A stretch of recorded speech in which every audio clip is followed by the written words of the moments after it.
Yes, so the same rule applies to merles as it does to the tries when it comes to the white trim and the copper points. So Aussies can be born with white trim and copper points or without, and they're either going to be black try, blue merle, or red merle.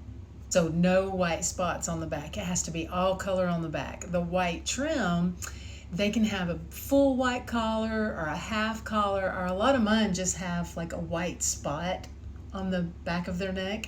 So, but the white cannot go past the shoulders on their back. The back should be all color on tries and merles. And then, they can have the white bib and the white legs and the white on the face. Now, on the face, the eyes and the ears should be colored with either try or merle, whichever it is. But it's the eyes and the ears need to be solid, no white. Yeah.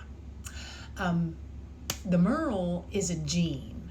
That merle is a gene. So a blue merle is a black try that carries the merle gene, which makes it a blue merle.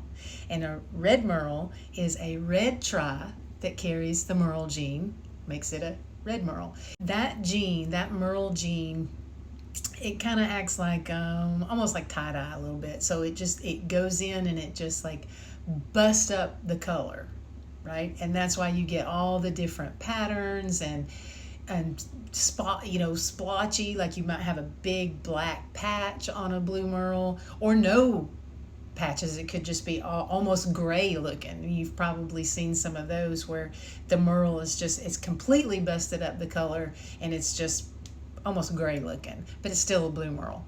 And red merle the same way. You might have big patches of red or none. You could just have a big solid merle. That the merle gene, like the longer the DNA, like the longer the strand or whatever, that's kind of what determines like what kind of merle or how much merle.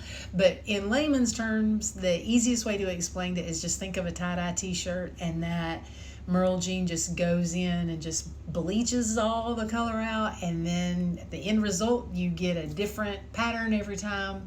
So no two are the same. But you can never breed a merle to a merle because it is a gene, and when you mix that gene together is when you have problems. They'll be blind, deaf, or both in a portion of the litter. So that's a big no-no. That's why you always have to breed a merle to a try, one that doesn't carry the merle gene.